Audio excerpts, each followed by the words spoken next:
mukhang may problema ang synchronization ko sa computer ngayon. So anyway, itong chapter 30 na atin kong binasa ngayong gabi, ang halaga nito sa buong kwento ng Biblia ay dito sinisimulang ipaliwanag na paano naging patriarch si Jacob. Kasi ang pinakamalaking patriarch kinoconsider nila na amain ng Israel ay si Abraham. So mula kay Abraham, ang minor na patriarch ay si Isaac. Minor kasi hindi masyadong in-expound, hindi masyadong pinento kung ano yung naging buhay niya. Parang sabi ko nga sa inyo, ginamit lang si Isaac na tulay para ipakita paano dumaloy ang salin lahi mula kay Abraham patungo kay Jacob. Pero ang major patriarch after Abraham is Jacob. Si Abraham, patriarch of all nations. Yan, no? Lahat ng mga bansa. Kaya nga kahit yung mga Muslim, they call him Ibrahim. Si Jacob naman ay patriarch ng bayan ng Israel. No? So, dito sa binasa natin na chapter 30, nahati ito sa dalawang bahagi kung yung pinansin ang pagbabasa. Okay? Sa mahabang chapter na ito, there is a total of 43 verses ang chapter 30. Pwede natin roughly ay hatiin ang kwento sa dalawang bahagi. Una, yung pong verse 1 hanggang sa verse 24. This will be the first development, the first story, no? So, remember na ang atin kung ang pinapaliwanag sa atin ng chapter 30 ay kung paano si Jacob ay naging isang patriarch. So, naging isang amain, especially ng bayan ng Israel na magkakaroon ng 12 tribu, 12 tribes. So, una, siya ay patriarch sapagkat sa verse 1 to 24, pinapakita ho dito kung paano nagkaroon siya ng isang pamilya. Isang pamilya na binuo ng 2 asawa. Huwag yung paparisan ito. Old Testament ito, ha? 2 concubine. Ito yung 2 maidservant na si Bilha at si Silpa. At mula dito ay mabubuo ang 11 anak. 11 sons. At sa kwento, 1 daughter. Yan, no? Well, siyempre, later on, malalaman natin bakit yung 11 sons na yan ay magkakaroon ng 12 tribes. No? Although there were 11 sons and 1 daughter, there will be 12 tribes of Israel. So, siyempre, ang magiging sekreto niyan ay yung pagiging sweetie ni Jacob.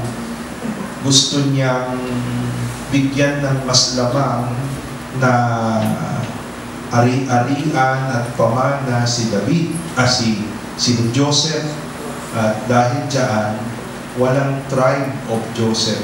So, instead of Joseph, ang papamanahan niya diretso ay ang 2 anak ni Joseph.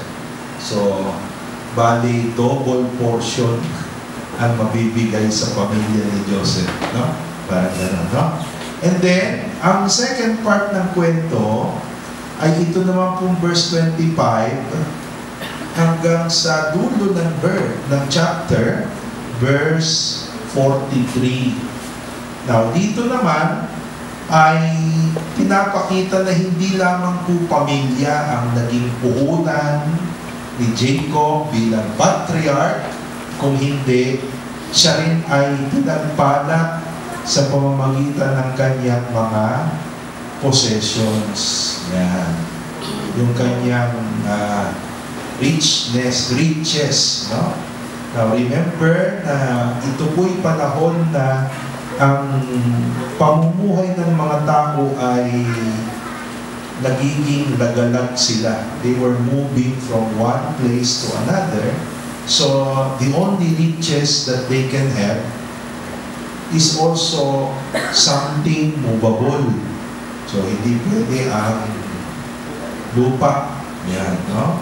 So, kasi nag-move sila from one place to another. No? So, hindi pa uso ang lagayan ng muhon. No? Kung hindi, ang movable na ari-arian na nagiging sukatan ng kapangyarihan at yaman ay ang dami ng mga alagang hayop.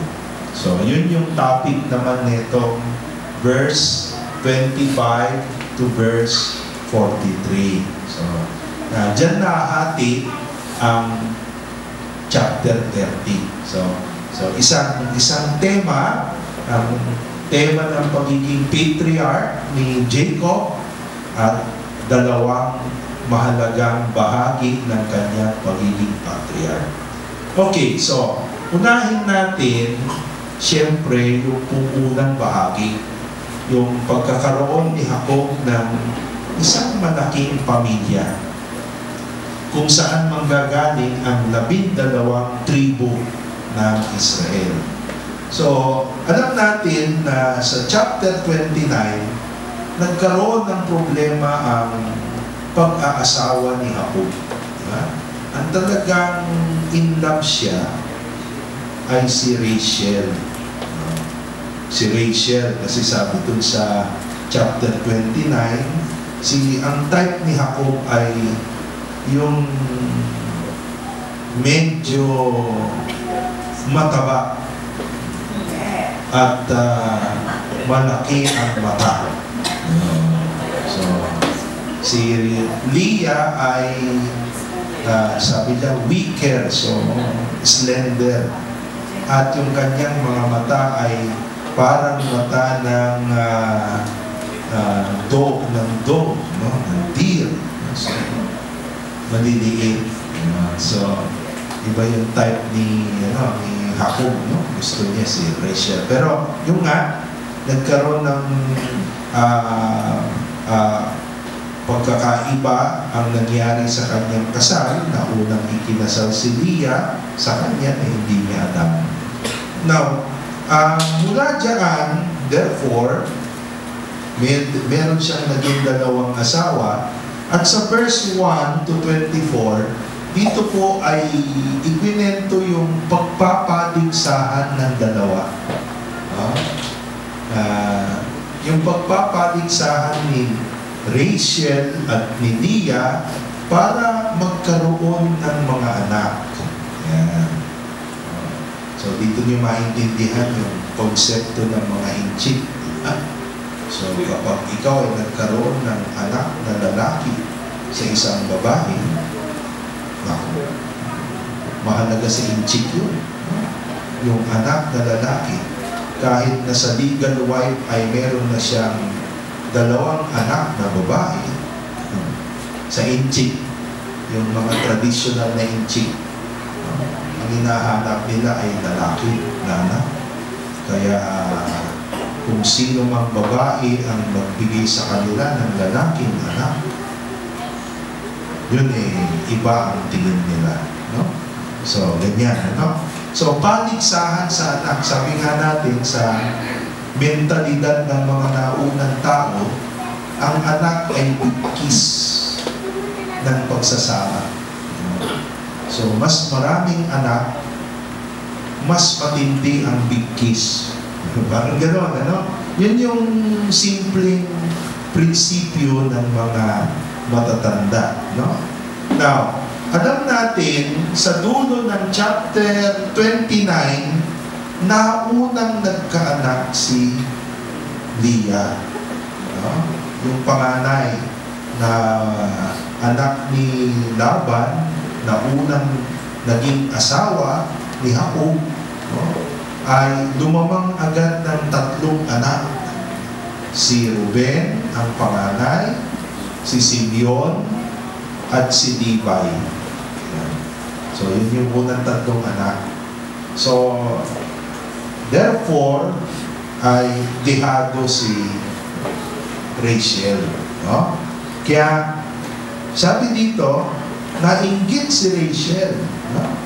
When Rachel saw that si Leah, bore Jacob, saw that she bore Jacob no children. So, wala pang anak si Rachel. She envied her sister.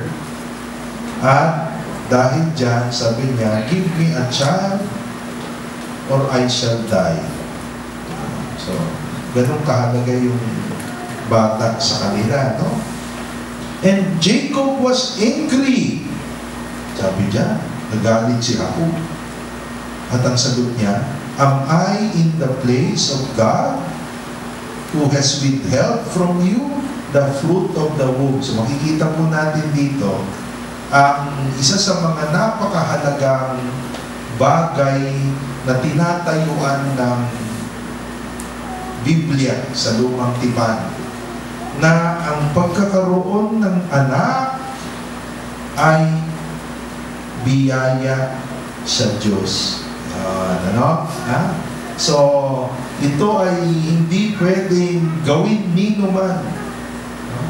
Kaya kahit na maglupasay si Rachel, sabi niya, bakit? Diyos ba ako? Naanapan mo ako ng anak. So, para sa kanila, life can only come from God. So, yun ang sagot ni Jacob.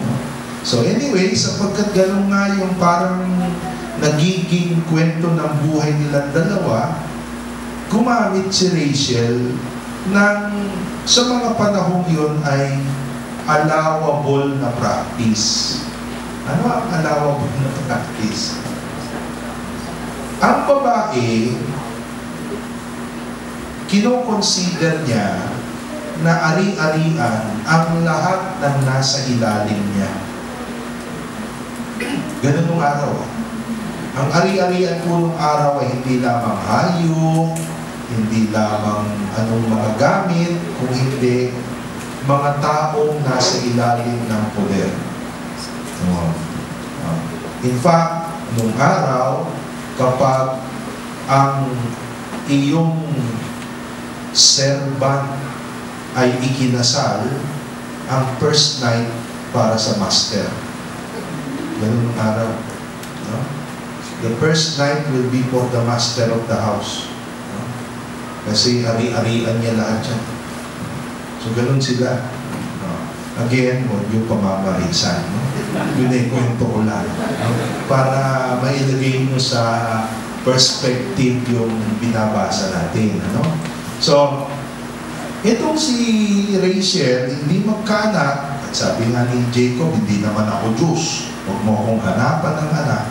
So, allowable tradition ng araw, yung maid servant niya ay ari-arian niya. So, ibig sabihin, parang extension niya yun. No? Kaya sabi niya, hindi ako magkaanak, di kunin mo itong si Bilha, ang aking ari-arian na katulong, at sa kanya ka mag-anak. No? That anyone na anak ng katulong considered na anak ng mistress ng may-ari. No? Ganun. So, ganun nga ang naganap. At sabi dito, nagkaanak si Bilha at inilagay ang anak sa knees, sa tuhod. Paano yun? Pag nakaupo yung babae, siyempre nakatiklop yung tuhod. Linagay yung bagong panganak na anak ni Bilha sa tuhod ng nakaupong si Rachel. So sa pamamagitan nun, para sa kanila, yun ay gesture of adoption. Kapag itong anak na ito ay inilagay sa tubo, gesture of adoption. Reminded ko dito sa aming meeting kanina umaga. Medyo tuliro pa ako kasi nagsisimula ako kami ng desisyon sa mga seminarista. Kung sino ang magbabakasyon at babalik pa. At sino yung magbabakasyon na i-advise muna natin lumabas muna at magpahangin. So, isa sa mga seminarista talagang pinulat-lat namin kanina yung isang na may malalim na problem sa pamilya. Kasi alam mo, mahirap pagpare kung may malalim kang problema sa pamilya. Baka gamitin mo yung pagpapare na escape sa iyong problema. Kung gano'n din sa pag-aasawa, huwag kang mag-aasawa dahil sa may disgusto ka sa pamilya. Kasi sooner or later, lalabas yun sa inyong pagsasama. Yung galit mo sa tatay mo, baka ibuntog mo sa asawa mo. Kasi nga, nag-asawa kang may disgusto sa tatay. Doon mo ibabaling yan eh. Hindi mo naman mabuntal ang tatay mo, ikaw bubuntal eh. Pero yung asawa mo, kaya mong buntal eh. So, maaaring gano'n. So anyway, napakasaklap na kwento kanina. Itong seminarista, meron siyang kapatid na babae na sa totoo ay pamangkin ng kanyang nanay. Entonces, ampun. Pero noong December, may mas malaking nangyari. Kita nyo, gising kayo. Mas malaking nangyari. May dumating na kapitbahay sila. At tinanong yung nanay, nasabi mo na ba sa anak mo? Ang alin? Ang tungkol sa kanya. No? Na ang anak mong seminarista ay hindi mo anak. Kung hindi, ampun din pala. Na medyo bumaliktad yung mundo ng bata eh. Kasi palagi niyang kinakantsawan yung babaeng kapatid niya na ampun. Yung pala siya, ampun din. Buti pa nga yung babae, pamangkin mo, misis. Pamangkin mo, nanay niya. Eh siya, walang kaano-ano. At nasa kapitbahay ang tunay na tatay. Pero ayaw magpakilala. Ayaw siya ang unang umapproach. Kaya tinatanong namin kanina yung seminarista. Sabi namin, kung yan pala ang issue mo, ikaw ayaw magpakilala sa iyo, yung tatay mo ayaw lumapit. Ikaw kaya mong puntahan siya para matapos niya yung issue niya. Sabi niya, hindi pa ho yata. Nakapinpin ngayon ang kaso. Sa bagay, mas magandang kaso yan kaysa pinag-uusapan sa Senado. Walang kakabinturan ng mga nalitaktaan. Ginagawa tayong takay. Pati yung mga oras, bali-baligta. So anyway, okay. So, naging ampon therefore, no, ni Rachel, ang unang anak ni Bilha na tinawag na Dan. Now, pansinin ninyo, mga kapatid, ang pagbibigay ng pangalan dito sa mga anak nung araw ay may kwento. Bakit tinawag na anak ni Rachel sa pamamagitan ng kanyang maidservant na si Bilha, sapagkat, sabi niya, God has judged me. Yan. Ang salitang Dan, ang ibig sabihin po pala sa Hebreo ay to judge. You know? So yung mga pangalan may ibig sabihin. Okay? And therefore, ayan. So, afterwards, nanganak uli si Bilha, no? Ng ikalawang anak niya para kay Rachel, at tinawag namang Naphtali. Ayan. O bakit naman Naphtali? Ayan. Naphtali means to wrestle. I have wrestled with my sister. At ito, ako ang nagwagi. Kaya ang tawag ko sa batang ito, Naphtali. May mga meaning, no? So, may mga meaning. And then, ang sumunod ay si Rachel naman, sabi niya. Sabi ni Rachel ba, lumalamang si Leah, sabi ni Leah, lumalamang si Rachel. Lumalapit na. Ang score ay 3:2. Ganun ang balanse. Kaya paligsahan, 3:2. Kuya Dodong, sa palagay mo sinong nanalo muna sa Pacquiao Mayweather? Lapit na. Palagay ko yan, best of 3. Kasi meron agad rematch clause. So pinag-usapan na kung sino unang kukubra. Ganyan, best of 3 yan. Para everybody happy. So, anyway, so ganito paligsahan ito. 3:2. Yan. So, banat uli si Leah. Sabi ni Leah, total, gamitan na pala ng katulong. Yung katulong ko naman. Yung kultura nila nung araw, yung klase, no? Ang ereto naman ni Leah ay si Silpa. At kay Silpa, nagkaroon ng sumunod na anak si Gad, na ibig sabihin pala ay fortune. Gad, fortune, and Asher, na ibig sabihin pala ay happy. Yan, no? And then, katapos nun, may nangyari. Yan.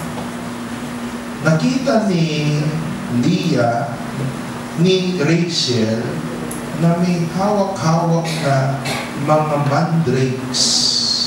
Mandrakes. Ano ba yung mandrakes? Ito yung uri ng halaman. No? Ang tawag po ng mga Hudyo dito sa halamang ito ay dudain. Dudain.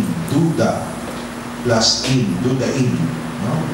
At ito'y halaman na may kulay purple na mga bulaklak, pero ang halamang ito, ang karakteristik nito ay gumagapang. Malalaki yung mga roots. Malaki yung mga roots.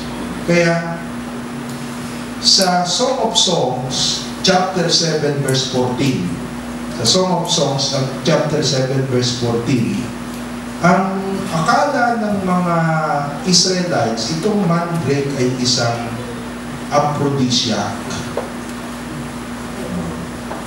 Aphrodisiac. Parang Korean ginseng. Pampatibay ng tuhod. So, nakita ni Rachel. So, sabi niya, doon sa bata, no? Sabi niya, bigyan mo ako ng kinolekta mong mga mandrakes.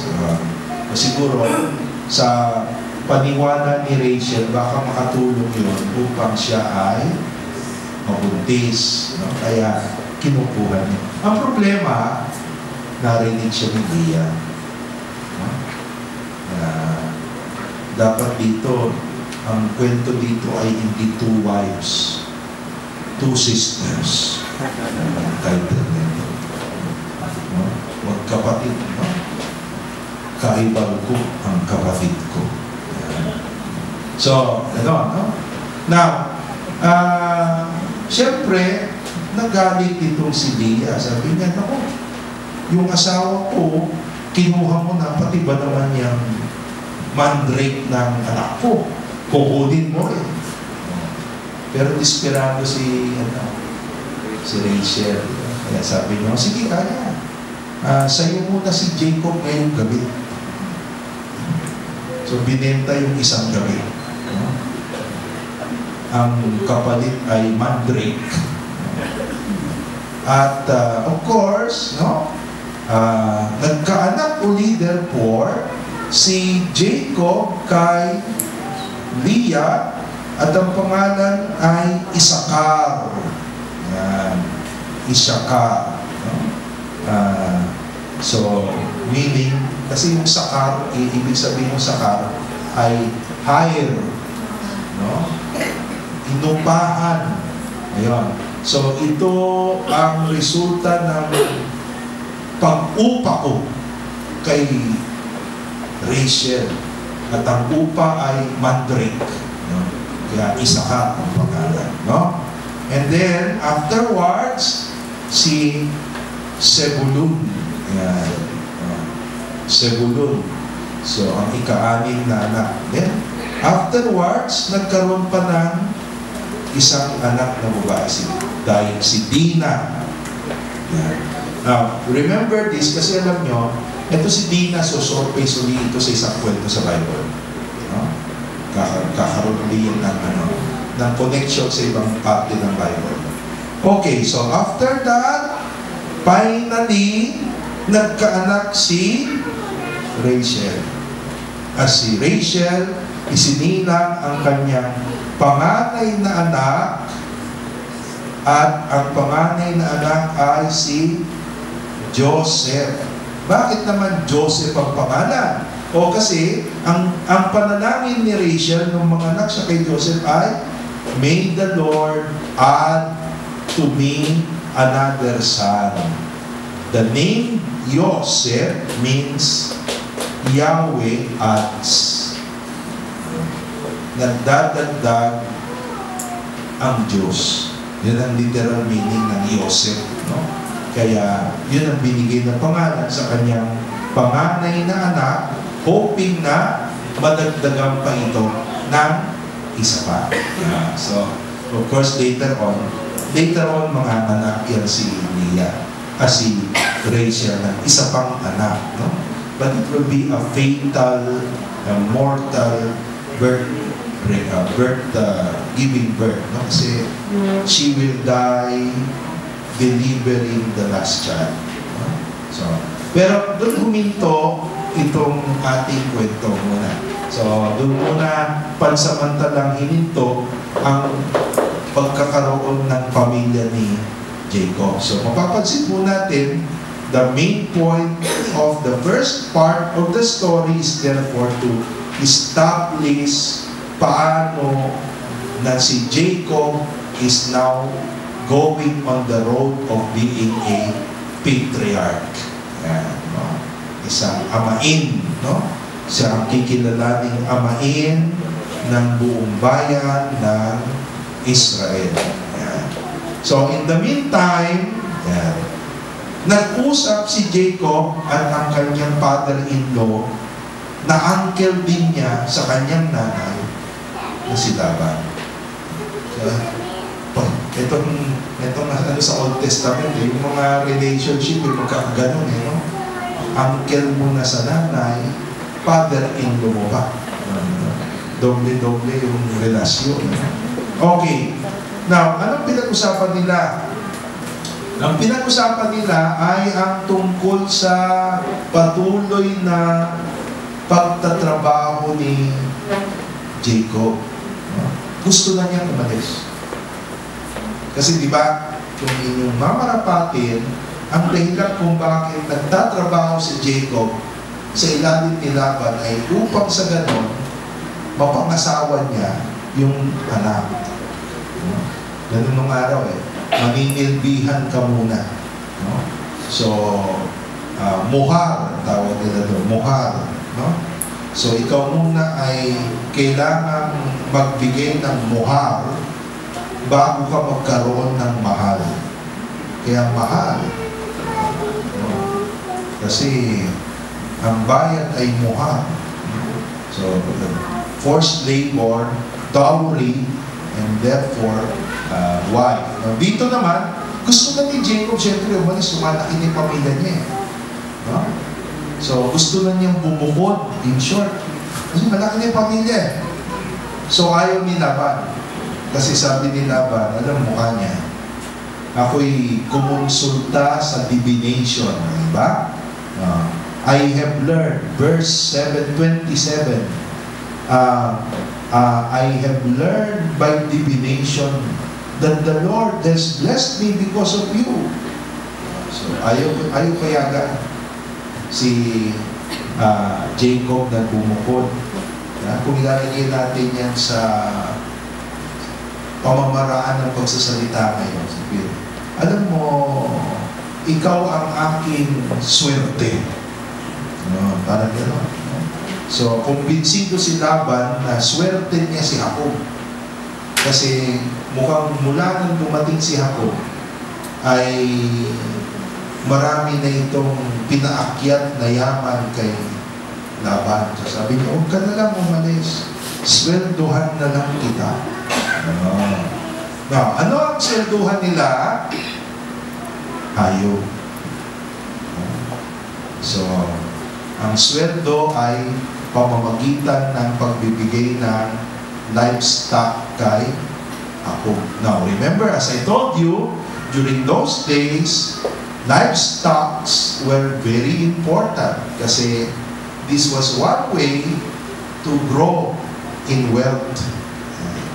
So, gusto mong yumaman, ang payamanan ng araw ay hindi po sa lupa. Kung hindi pa uso lupa noon, kaya sa mga alagang hayop muna. Now, dito naman lumabas uli yung pagiging shrewd ni Jacob. So, alam nyo, talagang shrewd si Jacob no? Sa simula't simula, yun ang karakter niya. So, gano'n din, no? Tuloy-tuloy itong kanyang ganitong klaseng karakter. Now, so, ano ang usapan nila? Ang sabi ni Jacob, ganito na lang ako. Lahat ng hayop na may bahid, akin. Bakit ganun ang usapan? Kasi nung araw, para po sa mga nomadic tribes ng Mediterranean, ng Palestine, ng Canaan, para sa kanila, ang pinakamagandang kambing, goat. Dapat ay solid black.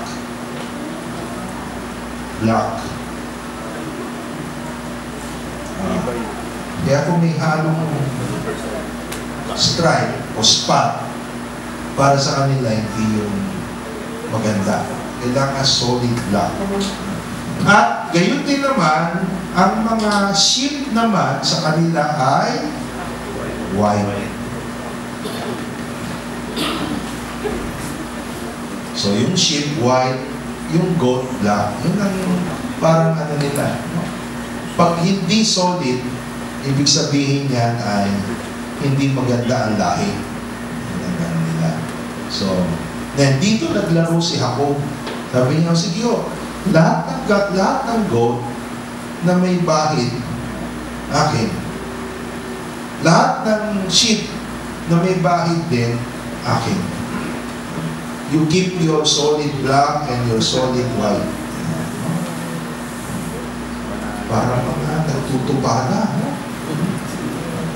So, may kausap ako nagre-race ng fighting ka. Magklase pala, no?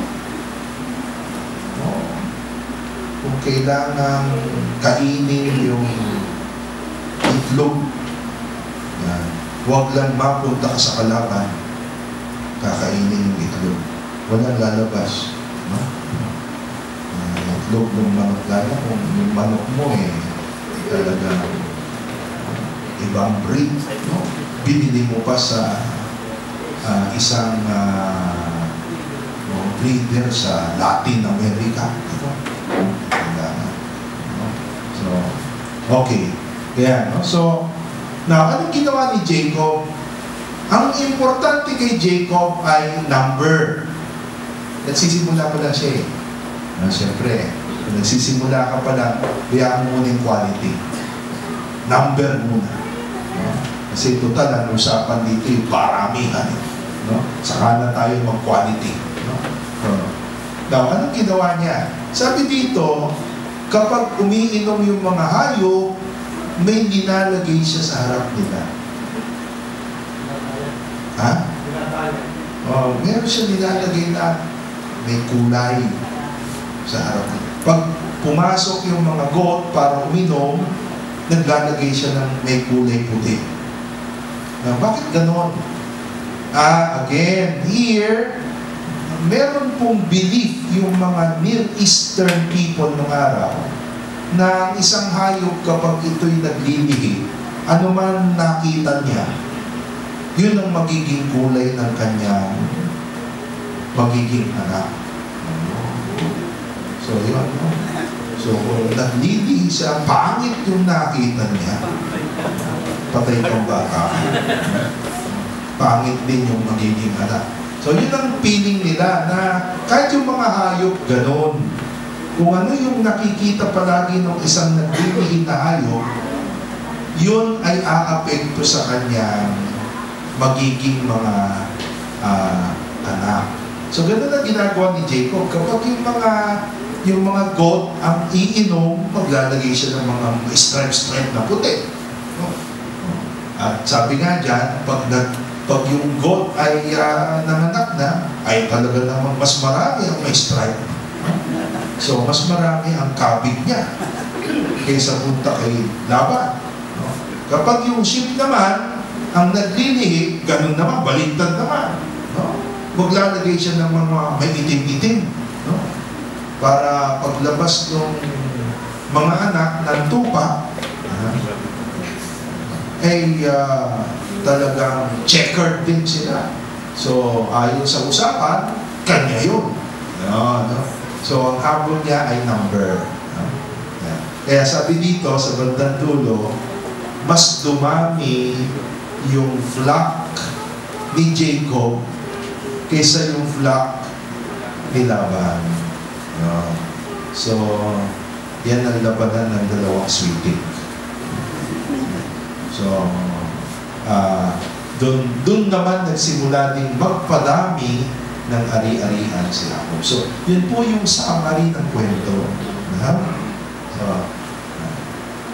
pag binabasa mo lang, parang tuloy-tuloy lang. Pero kung ihimayin mo na yung mga background ng verses, doon mo makikita na may malalim na pinanggagalingan ng kwento. So, malinaw sa inyo yung kwento? Walang tanong. Kung tama o mali yung ginagawang yun ni Jacob, i-try out nyo sa aso nyo. Nagyan nyo ng kulay pula. Saka rin magkaroon ka ng kulay pulang aso. So, gano'n ang ideas nila. Okay, now let's go into the lesson. Anong lesson ang pwede po natin makuha dito sa patuloy nating pagsubaybay sa kwentong ito ni Jacob, no, at ang kanyang lumalagong pamilya at ang kanyang lumalagong kabuhayan.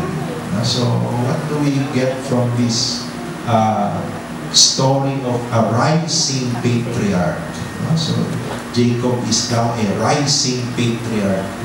Nagsisimula na siya. Okay, several things. Number one, makikita po natin sa initial part ng kwento yung sa pagkakaroon ni Jacob ng pamilya. Several things. Number one, makikita po natin sa initial part ng kwento, yung sa pagkakaroon ni Jacob ng pamilya, na whether you like it or not, komplikado talaga ang pagkakaroon ng isang relasyon. Yan. Lalo na kung dalawa sila. No? So ito, magkapatid pa to, ha? Magkapatid. Magkapatid ito. Pero makikita nyo, ang tingin nila sa kanilang relasyon ay paligsahan. Paligsahan. And this will also happen later on with many of the polygamous patriarchs of the Bible, like David, like Solomon. So, si Solomon dyan nasira, no? Hindi niya narendahan yung kanyang kaharian, biro mo naman 800 wives.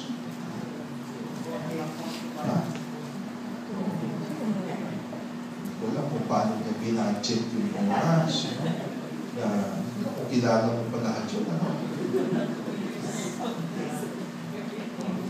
Nga, nung panahon naman yun, alam niyo, iba naman kasi ang takbo naman. Nung araw, gano'n naman. Kasi very powerful si Solomon, very powerful siya. So, para masigurado ng hari sa susunod na kaharian na hindi siya lulusubin ni Solomon, bibigay yung isang anak kay Solomon. O, malulusubin kasi allies tayo, father-in-law mo ko. So, that was one way to keep the convenience of the time. So, pero, alin man, makikita niyo na talagang may conflict kung marami ang relationship. May conflict. So, I think it's not only a conflict between the women, but later on you will take note, it will be a conflict among the children. Kasi bagaman iisa ang tatay, magkakaiba yung nanay nila. Makikita niyo na there will come a point when si Joseph, who is the eldest son of Jacob by Rachel, will be the point of envy and jealousy sa Bible. Kaya, mahirap talaga yun. Complicated relationship. So, very important that we really must know how to keep a committed relationship. Yan ang una. Pangalawa, mapapansin po natin dito sa kwento nito ni Jacob, yung tinatawag po natin na gentle pedagogy of God. Na alam nyo ang Diyos, para turuan ng tao, ang kanyang pagtuturo ay hinay-hinay. Step by step. Hindi niya binigla ang tao. You're talking about people who will be ancestors of Jesus.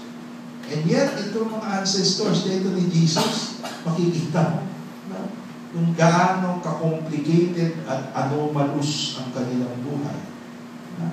So, sabi mo, ay, ano pang gagalingan ni Jesus? Yung tribu na yan? So, maliban kung makita mo, si Laban, bagamat naniniwala sa Diyos, meron pa siyang panguhula. Naniniwala siya sa panguhula, divination. Sabi niya, according to divination, the Lord told me, you are my secret, you are my fortune. Sabi niya kay Jacob, paano nagsama ang divination ng Panginoon?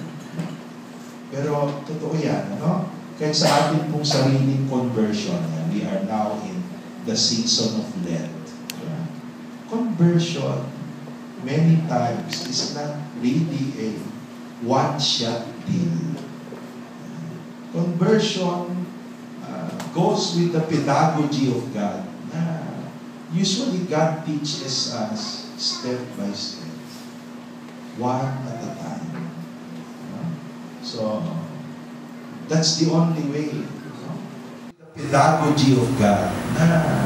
Usually God teaches us step by step, one at a time. So, that's the only way na tayo ay, ang tao ay natuto. Kaya nga, it will take, what? From Abraham to Jesus is 2,000 years. Pagdating ni Jesus, doon niya sinimulang i-revise ang ilan sa mga tradition ng Old Testament. 2,000 years. Dahan-dahan. 2,000 years. Hindi ko alam ang Pilipinas kung ilang taong kailangan. So, pero yan, the divine pedagogy. And then, ayan, again, dito pinapakita how grace, life, is God's prerogative. So, pagbibiyaya, yung pagbibigay ng buhay, ito po ay prerogative ng Diyos. So, kaya nga, tama si Jacob, sabi niya, huwag mo akong hanapan ng anak kasi hindi ko naman kapangyarihan yan.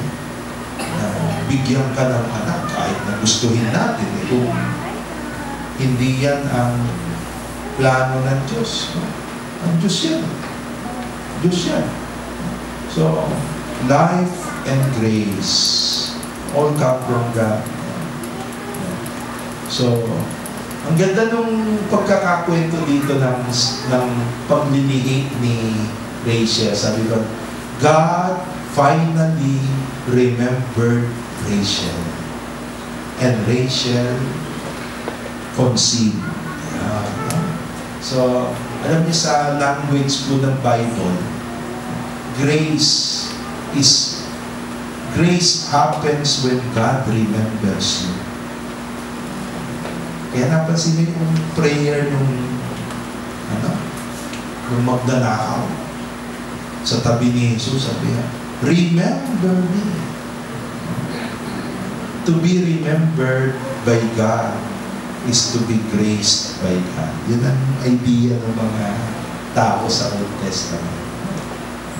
Grace really comes from God. So God remembers you, then kaya nga sabi ko, if grace is God remembering you,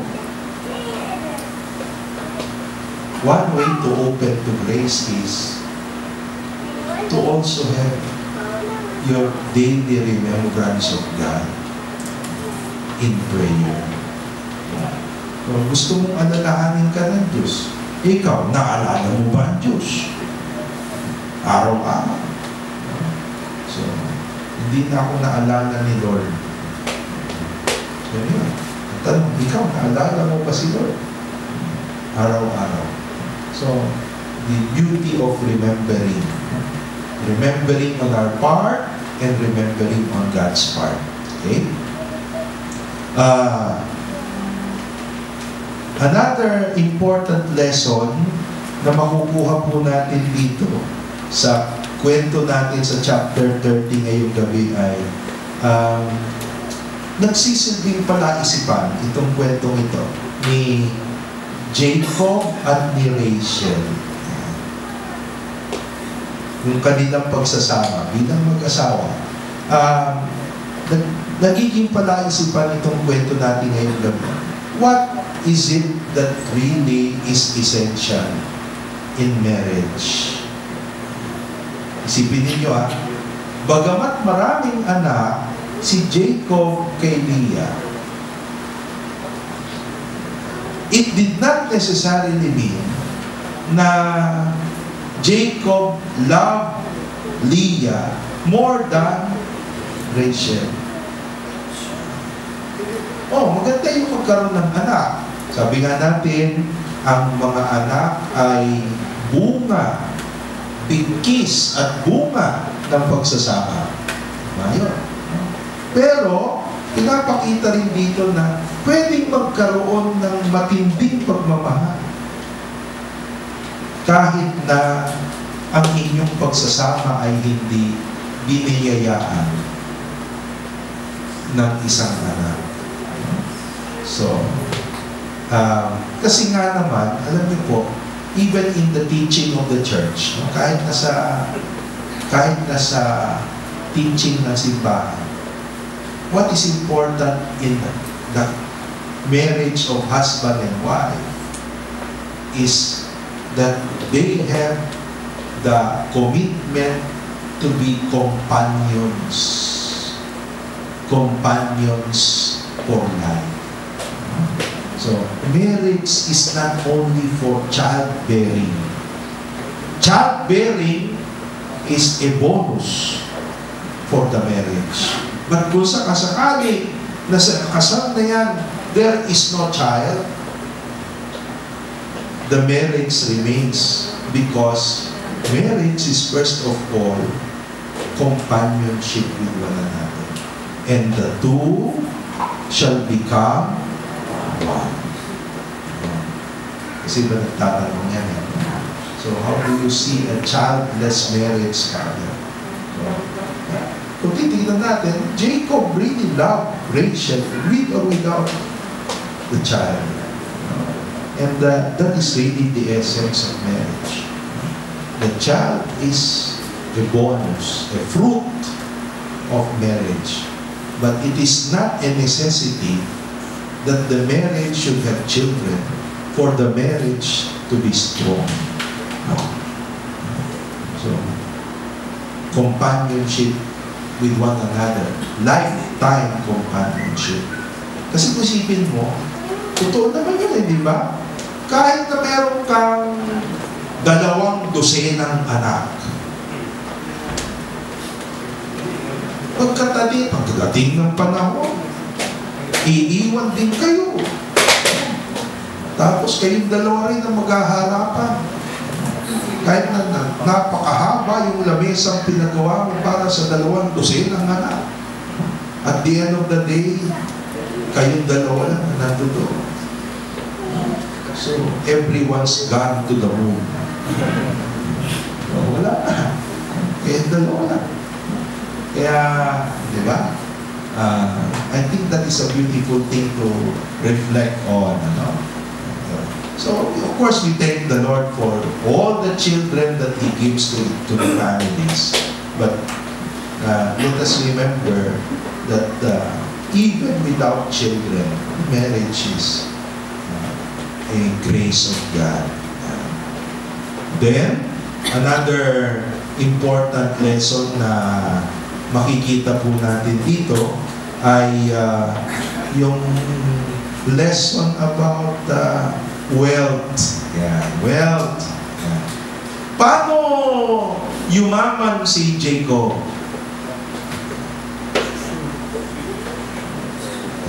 Sweetie kasi pa. Paano yumaman si Jacob? Una, nandoon yung blessing ni God sa kanya, pero mapansin ninyo, Jacob had also to exert his effort. So, hindi niya sinabi, ako, anointed ni God. Yan. Tsak yan, mas marami ang magiging checker kaysa sa solid. Hindi. Jacob had to do what he felt he needed to do. Yan.